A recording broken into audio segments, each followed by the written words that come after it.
À l'occasion de la cérémonie officielle de commémoration, le ministre en charge de la communication, Rémy Danjounou, a relevé la pertinence et l'actualité du thème tout en interpellant sur la nécessité de diffuser des informations exactes et équilibrées. Il est notre invité ce soir. Bonsoir, monsieur le ministre. Bonsoir à vous et bonsoir à vos téléspectateurs. Merci de venir répondre à nos questions. Dans le traitement de l'information sécuritaire liée aux attaques terroristes au Burkina aujourd'hui, qu'est-ce que vous reprochez aux médias ici au Faso? En fait, je ne reproche pas quelque chose aux médias. Je demande aux médias simplement de rester dans le cadre du professionnalisme. Moi, j'aime, comme je suis issu du même milieu que la majorité des journalistes, regarder ce qui se fait au quotidien. Et je prendrai un exemple, c'est l'attaque de Djibo.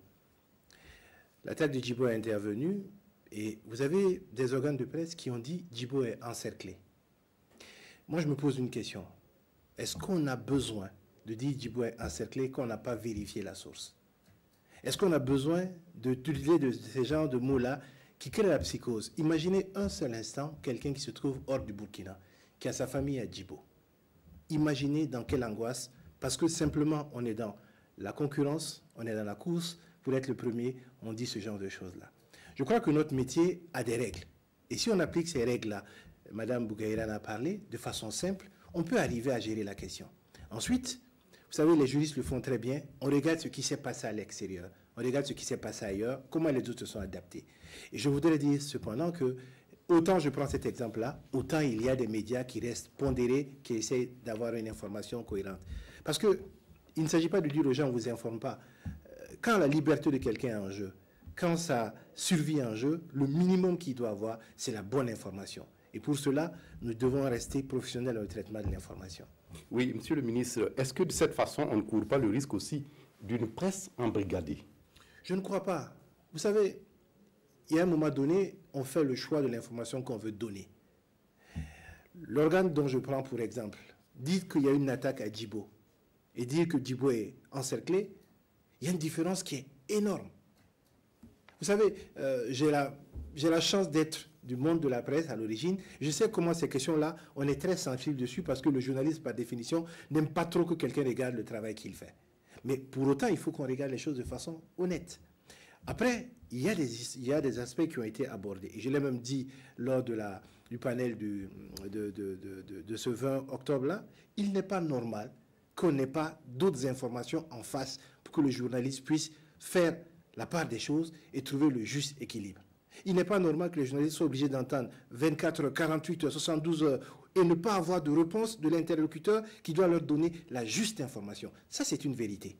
Mais pour autant, je pense qu'il y a quelque chose à préserver.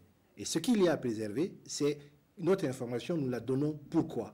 Pour appuyer les populations, pour les faire fuir le Burkina, pour donner l'image d'un pays qui est totalement désorganisé, qui n'a pas de contrôle, ou pour dire aux gens, il y a eu une attaque, il y a eu ceci et cela, voilà, nous tenons à vous en informer et vous nous donnerons les éléments complémentaires un peu plus tard.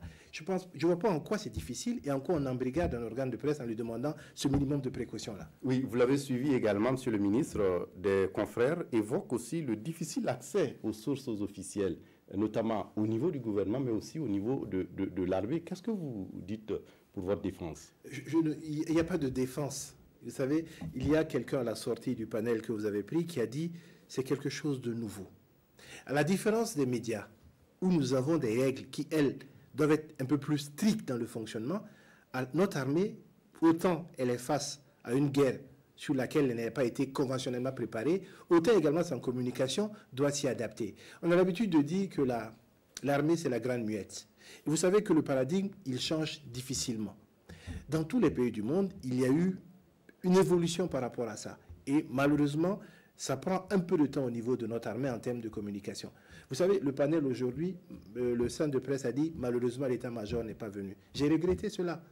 Parce qu'il n'y a rien de mieux que de dire aux gens, voilà pourquoi on ne peut pas vous donner l'information à un moment donné, voilà ce qu'on va faire pour l'améliorer. Justement, est-ce que le fait de complexifier souvent ces questions-là ne limite pas aussi peut-être l'information qui doit se faire? Je prends toujours comme exemple les attentats dans le reste du monde, notamment dans le monde occidental. Est-ce que vous avez déjà vu un corps par terre? Même pour voir du sang, c'est difficile. Et tous les médias, quelle que soit leur ligne, ils respectent ces éléments-là. Quand vous voyez un enterrement, c'est parce qu'on décide que l'enterrement, on veut le magnifier. On n'utilise pas pour détruire le moral des troupes, on n'utilise pas parce qu'eux, ils ont le sentiment. Et ils sont très durs avec leurs gouvernants.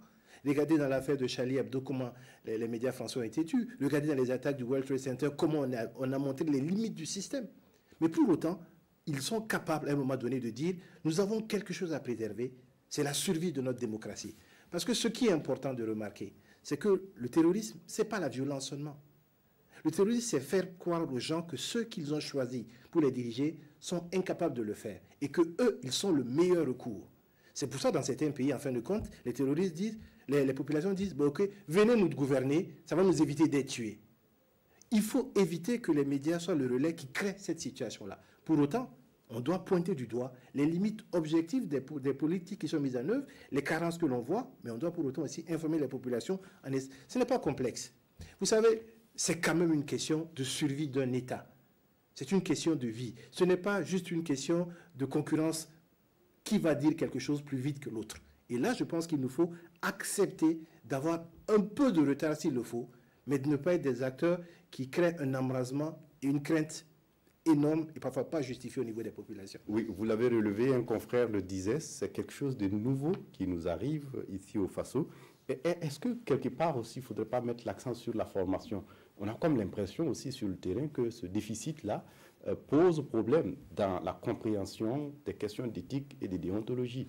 Vous avez vu que lorsque son Excellence, le président Roch-Marc Christian Kaboré, parle de ces questions, il met en avant également la formation de nos forces armées.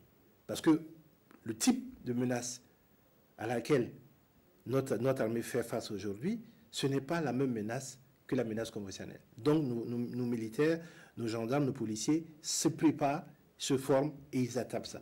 Nous également, en tant que journalistes, on doit regarder. C'est un traitement nouveau.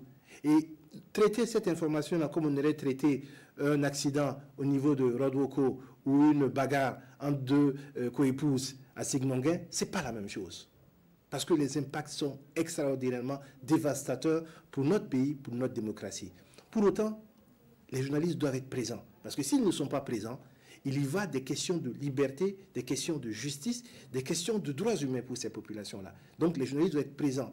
Si à un moment donné, dans le déploiement d'une troupe, par exemple, on estime qu'il y a des violations, il faut que les journalistes soient capables de dire il y a des violations. S'ils estiment à un moment donné, quand ils ont fait le cas de Djibo, quand ils regardent, ils disent il y a telle ou telle défaillance, ils doivent être capables de le dire.